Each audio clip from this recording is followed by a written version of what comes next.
Terima kasih rekan-rekan pers atas kesabarannya menunggu. Jadi hari ini telah dilakukan suatu rapat yang dihadiri oleh seluruh ketua umum dari parpol pengusung Pak Ganjar Mahfud, Ibu Mega, Pak Mardiono, Pak Haritanu, dan juga Bang Oso, serta seluruh tim inti dari TPN 03.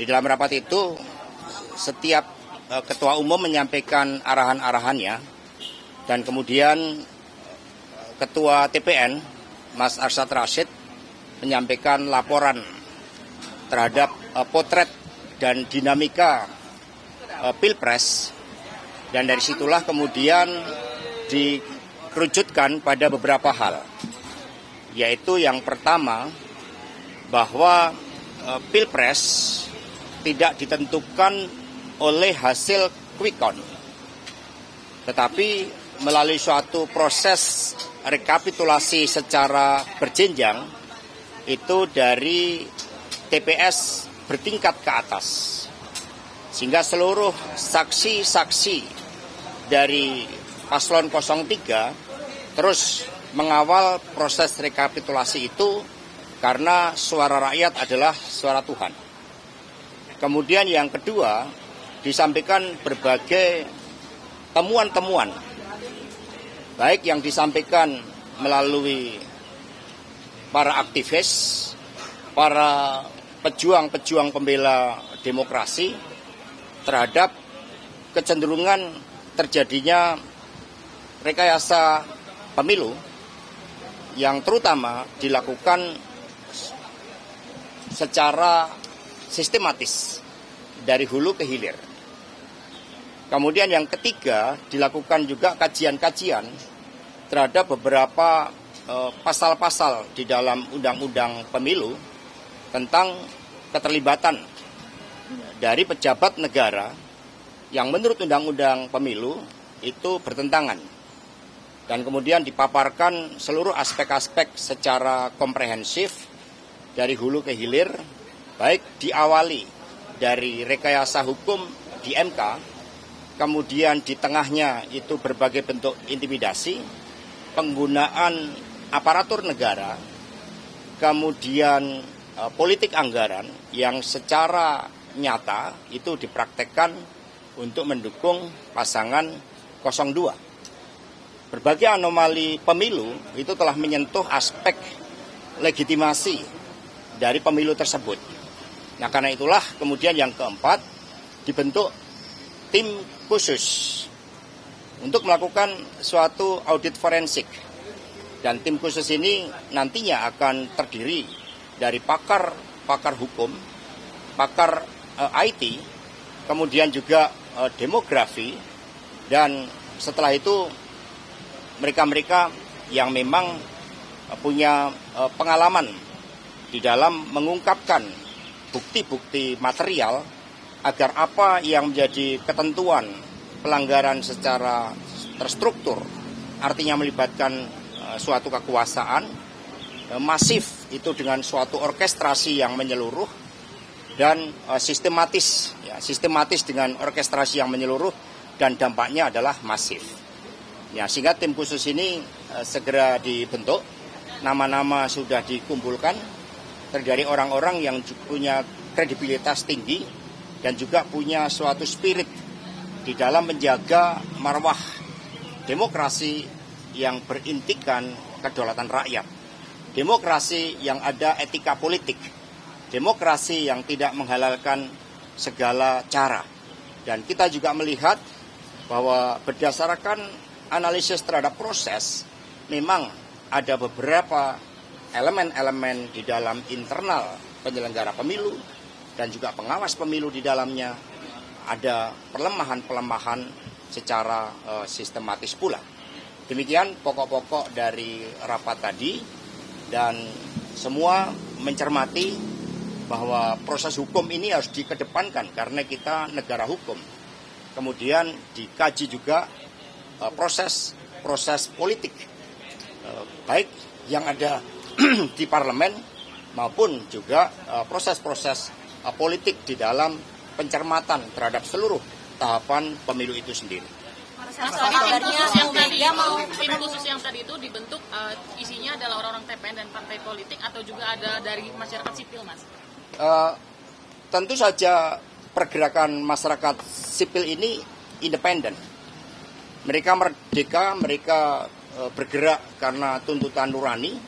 Banyak di antara mereka yang berasal dari kalangan akademis yang memang tidak rela melihat masa depan demokrasi kita dipertaruhkan dengan cara-cara seperti ini. Kami tidak mencampuri terhadap seluruh independensi dari pergerakan masyarakat sipil. Sehingga tim khusus ini itu lebih banyak itu berasal dari internal TPN ataupun pihak-pihak yang kemudian secara sukarela ingin memberikan pengetahuannya, pengalaman, kompetensinya di dalam mengungkapkan berbagai aspek-aspek terkait dengan pengungkapan anomali demokrasi ini.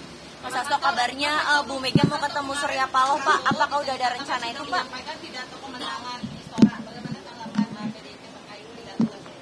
Yang melakukan pidato kemenangan tidak memahami suatu tahapan-tahapan pemilu. Karena menang tidaknya itu ditentukan dari proses rekapitulasi ini. Yang dari bawah, bukan dari hasil quick count. Sehingga mulai hari ini kami menghimbau baik itu seluruh media televisi untuk fokus di dalam perhitungan rekapitulasi yang dilakukan oleh KPU. Ini seluruh konsentrasi kita di sana. Narasinya Anies Muhaimin yang juga mempertanyakan ini, apakah ada komunikasi untuk menggugat bersama? Jadi apa yang terjadi ini kan bisa dirasakan. Buktinya terjadi suatu perbedaan yang sangat tajam antara apa yang terjadi di dalam warga negara Indonesia yang di luar negeri, yang bebas dari bansos, bebas dari intimidasi, bebas dari pengawasan oknum-oknum aparat, dengan apa yang terjadi di dalam negeri. Prinsipnya hak konstitusional warga negara itu harus dijaga, dan hal ini itu yang berdasarkan laporan yang kami terima, tim 01 juga merasakan hal itu. Tetapi masing-masing bekerja dengan independensinya masing-masing, dengan ruang lingkupnya masing-masing. Mas, kabarnya Pak Surya Paloh mau ketemu Bu Mega, Mas. Itu udah ada info resmi itu seperti apa terkait rencana tersebut? Kami belum menerima kabar terkait hal tersebut. Mas, meskipun masih quick count, tapi kan beberapa basis PDIP seperti Jateng, Bali, NTT, bahkan di beberapa jumlah negara daerah lain itu jebol oleh Pak Prabowo dan Mas Gibran. Ini ada tanggapan Mas? Ada justru itulah yang salah satu anomalinya. Karena pergerakan dari struktur itu sangat masif. Meskipun kami melihat bahwa elemen-elemen kekuatan penggerak dari PDI Perjuangan seperti kepala-kepala daerah dari kami, banyak sekali yang dilakukan intimidasi dengan menggunakan proses hukum. Tetapi ini kan dirasakan, tetapi bukti-bukti materialnya, nah inilah yang kemudian dirumuskan oleh tim khusus tadi. Mas Hasto, narasi kemenangan semalam, Mas Hasto. Apakah akan menjadi oposisi PDI Perjuangan? Jadi di dalam konstitusi kita bukan sistem parlementer, tidak ada istilah oposisi. Dari pengalaman PDI Perjuangan 2004-2009, posisi saat itu 2004-2009 adalah berada di luar pemerintah. Ini adalah sistem pemerintahan yang kita bangun. Di luar pemerintah artinya ketika ada kebijakan-kebijakan yang pro rakyat, membangun kemampuan bangsa ini secara agregat, secara kolektif untuk kemajuan, didukung. Tetapi ketika ada yang berbeda, misalnya impor beras yang merugikan kepentingan petani, nah di situ menyampaikan suatu sikapnya. Nah terhadap sikap-sikap politik itu tentu saja belum tahapannya ke sana, karena tahapan saat ini adalah mencermati seluruh proses rekapitulasi penghitungan suara dari KPU yang nantinya akan dijadikan sebagai basis pengambilan keputusan terkait dengan penetapan pasangan calon terpilih. Keunggulan Prabowo Gibran sementara ini disebut karena adanya Jokowi efek, Mas. Apa Mas Hasto setuju dengan itu? Jadi kita ini membangun people effect. Ya, kekuatan kolektif Indonesia sejak dulu tidak dibangun oleh kekuatan orang per orang, terlalu berbahaya kalau Republik ini bertumpu pada kekuatan orang per orang. Sehingga yang ada adalah suatu penggunaan dari instrumen-instrumen negara dari hulu ke hilir. Mas Hasto, narasi kemenangan semalam ini juga ditutup dengan ajakan merangkul semua pihak, Mas. Nah, PDIP dari hasil real quick count ini menjadi salah satu partai yang kembali memenangkan pemilu. Apa sebenarnya respon dari ajakan rangkulan tersebut? Ya, sebenarnya apa yang ditargetkan oleh PDI Perjuangan untuk menang 3 kali berturut-turut terkait dengan PDI Perjuangan berdasarkan rekapitulasi internal kami mendapatkan kepercayaan rakyat. Tetapi tugas kami kan juga mendorong bagaimana partai-partai politik betul-betul mendapatkan suara sesuai dengan dukungan rakyat tanpa adanya suatu anomali atau suatu hambatan-hambatan secara sistemik terhadap upaya untuk mendapatkan suara dari rakyat itu. Nah, sehingga ketika ada pihak-pihak yang kemudian menyampaikan pidato kemenangan, menyampaikan berbagai janji-janji manis, tentu saja itu terlalu dini. Karena tahapan kita sekarang belum ke sana, kita mengawal bersama-sama agar suara rakyat betul-betul bisa dipertanggungjawabkan sesuai dengan apa yang dikehendaki rakyat. Artinya jika hasil pemilu ini tidak legitimate, berarti PDIP tidak akan merespon ajakan rangkulan tersebut, Mas? Ya, inilah yang akan menjadi tugas dari tim khusus. Karena seluruh indikasi dari fakta-fakta yang diangkat, ada persoalan terkait dengan legitimasi pemilu, terkait dengan legalitas calon yang saat ini masih ada gugatan di PT UN. Nah, sehingga kesemuanya itu dicermati dan nanti akan sampai tiba waktunya untuk menyampaikan suatu sikap politik terhadap keseluruhan hasil dari Pilpres ini. Karena berbeda antara Pilpres dan Pileg. Pilpres ini lebih kepada bagaimana tampilan tokoh-tokoh calon presiden dan calon wakil presiden kita. Sementara caleg merupakan akumulasi dari mesin partai dan juga pergerakan calon anggota legislatif dikombinasikan dengan partai ID. Mas Hasto, tadi pagi Pak Presiden Jokowi mengatakan jangan berteriak ada kecurangan pemilu, laporkan saja ke Bawaslu dan MK. Ini seperti apa tanggapan dari PDIP gitu? Ya, itu suatu sikap normatif. Kan di dalam praktek kita tahu ketika kepala desa dimobilisasi kemudian mendapatkan ancaman pelanggaran-pelanggaran nyata, itu kan sudah ada suatu proses di mana pada akhirnya banyak pihak yang menilai meragukan terhadap independensi dari pengawas pemilu. Maka sekarang ini rakyatlah yang juga menjadi pengawas, kelompok-kelompok pro demokrasi menjadi pengawas, dan di dalam politik itu berlaku bahwa benar tidaknya suatu politik itu akan ditentukan waktu kemudian. Ini yang kemudian harus kita lihat bersama-sama.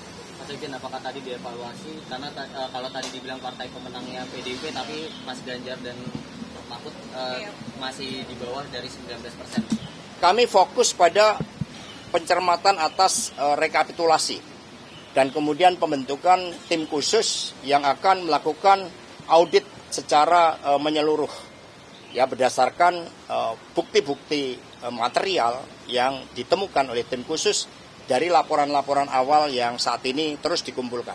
Pak, tapi apakah anomali antara hasil Pileg dan juga Pilpres itu karena mesin partai gak berjalan secara optimal, apalagi di internalnya? Kalau dari sisi pergerakan mesin partai, kami pastikan itu bergerak. Dari PD Perjuangan, P3, Perindo, dan Hanura. Maka kemarin kesimpulan sementara itu adalah ini terjadi excessive shooting, overshooting. Ini persis dengan apa yang terjadi pada pemilu tahun 97 yang lalu. Hanya saja cara-caranya jauh lebih soft, proses engineeringnya itu seperti itu. Mas, Pak Jokowi juga bilang tadi malam beliau sudah bertemu dengan Pak Prabowo dan mengucapkan selamat gitu. Tanggapannya, Mas? Ya, kalau itu dari Pak Jokowi. Ya. Mas, artinya nanti di internal akan ada evaluasi juga terkait dengan suara Pileg ini, apalagi mengingat sebelumnya ada surat dari Ibu Ketua Umum soal suara Mas Ganjar lebih tinggi daripada caleg-calegnya. Ya, tentu saja ada tahapan-tahapan seperti itu. partai melakukan evaluasi atas setiap peristiwa-peristiwa politik yang sangat penting, khususnya itu pemilu. Karena ini juga sebagai suatu pembelajaran yang sangat baik ke depan. Ada anomali paling banyak itu ditemukan di daerah mana? Ini menjadi tugas dari tim khusus, tetapi seluruh data-data yang kami kumpulkan nanti akan diberikan kepada tim khusus tersebut. Belum diputuskan siapa yang memimpin nanti, Mas? Nanti dibentuk oleh Pak Ganjar Pranowo dan Profesor Mahfud MD. Kebetulan Prof. Mahfud MD memiliki banyak pengalaman terkait dengan posisi beliau sebelumnya sebagai Ketua Hakim Mahkamah Konstitusi. Sehingga beliau bisa memberikan penjelasan tidak hanya dari aspek teknis, tapi juga rangkaian proses bagaimana persoalan terkait dengan pelanggaran terstruktur, sistematis, dan masif itu terjadi.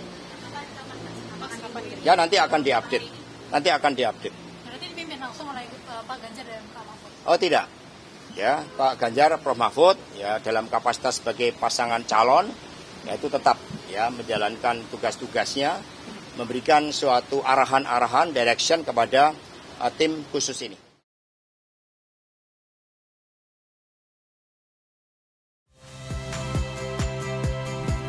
Saya Yasir Neneama. Saksikan program-program Kompas TV melalui siaran digital, pay TV, dan media streaming lainnya. Kompas TV, independen, terpercaya.